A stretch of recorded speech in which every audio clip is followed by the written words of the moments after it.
All Bengal Trinamool PHE contractor workers ইউনিয়নের দক্ষিণ দিনাজপুর জেলা শাখার কর্মী সম্মেলন অনুষ্ঠিত হল বৃহস্পতিবার কালীতলা এলাকার একটি ভবনে আয়োজিত এই কর্মসূচিতে উপস্থিত ছিলেন দক্ষিণ দিনাজপুর জেলা তৃণমূল কংগ্রেসের জেলা সভাপতি নামিসুর রহমান, শেখর দাস সহ অন্যান্য শ্রমিক নেতা।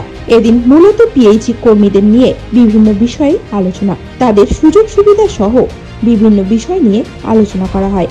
এই বিষয়ে তৃণমূল শ্রমিক সংগঠনের জেলা সভাপতি নামিসুর রহমান বলেন, আমাদের দক্ষিণ দিনাজপুর জেলা অনুমোদিত পিএইচি কন্ট্রাক্টর ওয়ার্কস ইউনিয়নের সম্মেলন ছিল। আমাদের জেলায় যত PHE valve water, pump water এবং গার্ড যারা আছে তাদের নিয়ে একটা সম্মেলন।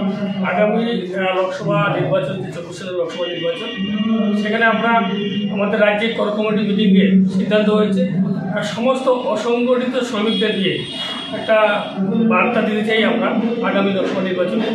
সেই মোতাবেক আজকে আমরা পিএইচি কন্ট্রাক্টর ওয়ার্কস ইউনিয়নের যারা যে সমস্ত ভাল্ব, পাম্প ওয়াটার যারা আছে তাদেরকে আজকে কালীতলা কেবিনে যে একটা সম্মেলন করছি। এখানে আমাদের রাজ্য পিএইচি কন্ট্রাক্টর ওয়ার্কস ইউনিয়নের সেক্রেটারি আলমগীর মিয়া এবং বিজয় বর্মন তিনি থেকে এসেছেন। সবাইকে নিয়ে আজকে আমরা একটা সম্মেলন করবো। সম্মেলন আমাদের সাকসেস। আগামী দিনে আমরা এই লোকসভা নির্বাচনে সুকান্ত মজুমদারকে দক্ষিণ দিনাজপুর থেকে কীভাবে আমরা আনতে পারি তার জন্য আমরা সেই ব্যবস্থা নিচ্ছি। গঙ্গারামপুর থেকে বিশেষ প্রতিবেদন, নিউজ টুডে।